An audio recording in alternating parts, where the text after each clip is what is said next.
खासतौर पर मुस्लिम सुल्तानों और बादशाहों ने जगन्नाथ मंदिर की मूर्तियों को नष्ट करने के लिए उड़ीसा पर बार बार हमले किए, लेकिन ये हमलावर जगन्नाथ मंदिर की 3 प्रमुख मूर्तियों भगवान जगन्नाथ, सुभद्र और बलभद्र की मूर्तियों को नष्ट नहीं कर सके, क्योंकि मंदिर के पुजारियों ने बार बार इन मूर्तियों को छुपा दिया। एक बार मूर्तियों को गुप्त रूप से उड़ीसा राज्य के बाहर ले जाकर हैदराबाद में भी छुपा दिया गया था।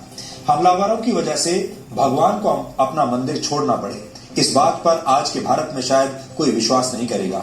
आज भारत में एक संविधान है और सभी को अपने अपने तरीके से पूजा और उपासना करने का पूरा अधिकार प्राप्त है, लेकिन पिछले 1000 वर्षों में बादशाहों और सुल्तानों के राज में हजारों मंदिरों को तोड़ा गया।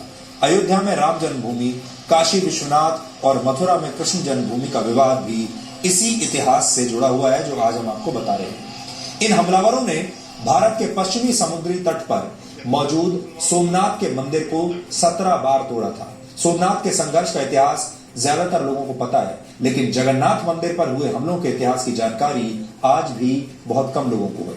हमने इस विषय पर काफी रिसर्च किया और उड़ीसा सरकार की आधिकारिक वेबसाइट पर जगन्नाथ मंदिर पर हुए हमलों और मूर्तियों को नष्ट करने की कोशिशों का पूरा इतिहास लिखा हुआ है। इस वेबसाइट पर मौजूद एक लेख में बताया गया है कि मंदिर और मूर्तियों को नष्ट करने के लिए कम से कम 17 बार हमला हुआ और इन हमलों की वजह से ही गैर हिंदू लोगों और विदेशियों के प्रवेश पर यह प्रतिबंध लगाया गया। जगन्नाथ मंदिर को नष्ट करने के लिए पहला हमला वर्ष 1340 में बंगाल के सुल्तान इलियास शाह ने किया था। उस वक्त उड़ीसा उत्कल प्रदेश के नाम से जाना जाता था। उत्कल साम्राज्य के राजा नरसिंह देव तृतीय ने सुल्तान इलियास शाह से युद्ध किया। बंगाल के सुल्तान इलियास शाह के सैनिकों ने इस मंदिर के परिसर में बहुत खून बहाया और निर्दोष लोगों की हत्या की, लेकिन राजा नरसिंह देव जगन्नाथ मंदिर की मूर्तियों को बचाने में सफल रहे, क्योंकि उनके आदेश पर इन मूर्तियों को छुपा दिया गया। इसके बाद वर्ष 1360 में दिल्ली के सुल्तान फिरोज शाह तुगलक ने जगन्नाथ मंदिर पर दूसरा हमला किया। तीसरा हमला वर्ष 1509 में बंगाल के सुल्तान अलाउद्दीन हुसैन शाह के कमांडर इस्माइल गाजी ने किया। उस वक्त उड़ीसा पर सूर्यवंशी राजा प्रताप रुद्रदेव का राज था। इस हमले की खबर मिलते ही पुजारियों ने मूर्तियों को मंदिर से दूर ले जाकर बंगाल की खाड़ी में मौजूद चिलिका लेक के द्वीपों में छुपा दिया। प्रताप रुद्रदेव ने बंगाल के सुल्तान की सेनाओं को हुगली में हरा दिया और वहां से भागने पर मजबूर कर दिया। इसके बाद वर्ष 1568 में जगन्नाथ मंदिर पर सबसे बड़ा हमला हुआ। यह हमला काला पहाड़ नाम के एक अफगान हमलावर ने किया था। इस हमले से पहले ही एक बार फिर मूर्तियों को चिलिका लेक के एक द्वीप में छुपा दिया गया, लेकिन फिर भी हमलावरों ने मंदिर की कुछ अन्य मूर्तियों को नष्ट कर दिया। इस हमले में जगन्नाथ मंदिर की वास्तुकला को काफी नुकसान पहुंचा था। यह साल उड़ीसा के इतिहास में निर्णायक रहा।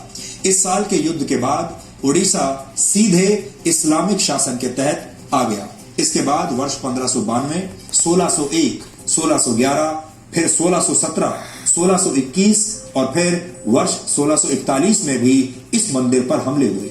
इस दौरान मूर्तियों को बचाने के लिए पुजारियों ने नाव के जरिए नदी के रास्ते से भागकर मूर्तियों को छोटे मोटे गांवों में छुपाया। कई बार बंगाल की खाड़ी के द्वीपों में भी इन मूर्तियों को छुपाया गया। इन हमलों में मंदिर के रत्न भंडार में मौजूद हीरे, मोती और सोने को लूट लिया गया।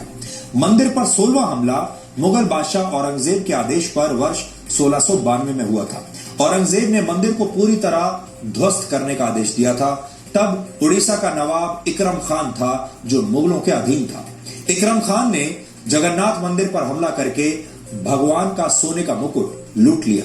उस वक्त जगन्नाथ मंदिर की मूर्तियों को किसी तरह श्री मंदिर नामक एक स्थान में छुपा दिया गया और इस मंदिर पर 17वां हमला वर्ष 1699 में उड़ीसा के नायब सूबेदार मोहम्मद तकी खान ने किया था। इस दौरान कुछ समय के लिए मूर्तियों को चुपचाप हैदराबाद ले जाकर रख दिया गया था। दिल्ली में मुगल साम्राज्य के कमजोर होने और मराठा साम्राज्य की ताकत बढ़ने के बाद जगन्नाथ मंदिर पर आया संकट किसी तरह टल गया और धीरे धीरे जगन्नाथ मंदिर का वैभव वापस लौट आया। जगन्नाथ मंदिर की मूर्तियों के बार बार बच जाने की वजह से हमलावर कभी भी अपने मंसूबों में कामयाब नहीं हो पाए। पुरी के स्थानीय लोग लगातार इस मंदिर को बचाने के लिए संघर्ष करते रहे।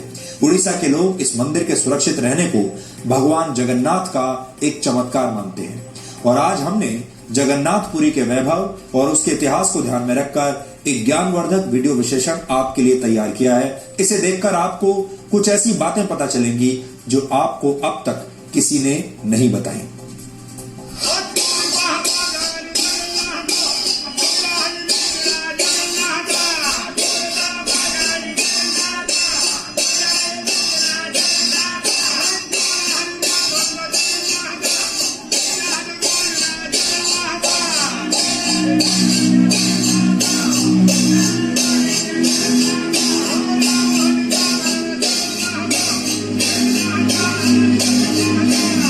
भारत के 4 धामों में एक है जगन्नाथ मंदिर।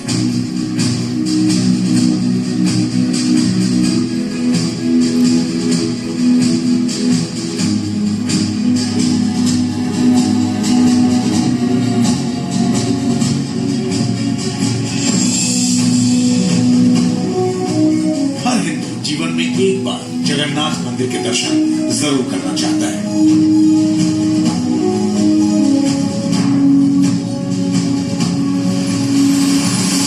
इस मंदिर के दर्शन करने के लिए लोग पूरी दुनिया से आते हैं।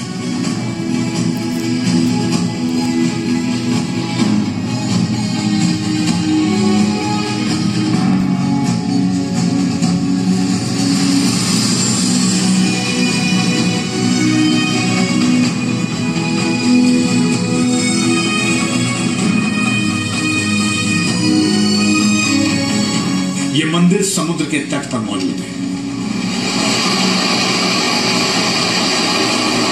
कहते हैं कि समुद्र की लहरों की आवाजें इस मंदिर के अंदर शांत हो जाती हैं।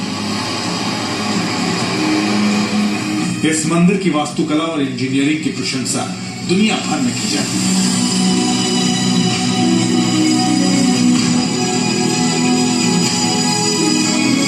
यह मंदिर भारत की धरोहर है, लेकिन इस मंदिर में प्रवेश के लिए किसी व्यक्ति का हिंदू होना अनिवार्य है।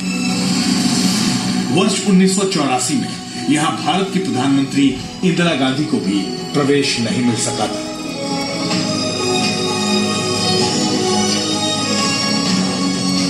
हम इस वक्त पुरी में भगवान जगन्नाथ मंदिर के मुख्य प्रवेश द्वार पर मौजूद हैं और आप देखिए इस मुख्य प्रवेश द्वार के ठीक मेरी दाहिनी तरफ आप एक शिलापट देख पा रहे होंगे। इस शिलापट पे साफ साफ शब्दों में यह लिखा गया है कि गैर हिंदू यहाँ पर प्रवेश नहीं कर सकता है, इस मंदिर में भगवान जगन्नाथ के दर्शन नहीं कर सकता है। 5 भाषाओं में लिखा है, इंग्लिश, हिंदी, बंगाली, उड़िया और उर्दू। इसमें लिखा है none but orthodox Hindus are allowed, मतलब कि कोई और नहीं, सिर्फ और सिर्फ सनातनी हिंदू ही इस मंदिर में प्रवेश कर सकता है। इसके साथ ही साथ किसी भी समुदाय के, किसी भी धर्म के व्यक्ति का इस मंदिर में प्रवेश निषेध है। क्योंकि इंदिरा गांधी हिंदू परिवार के हैं, नेहरू की लड़की है, परंतु वो दूसरी धर्म को पति को शादी किया है, तो उसी परंपरा को चलेगी, इसी धर्म को चलेगी। वो हमारा सनातन धर्म की मनुसंहिता आदि सब शास्त्र की विचारधारा है। एक लड़की अपने लड़के के घर को जब चले जाते हैं तो लड़के के घर की इनका परंपरा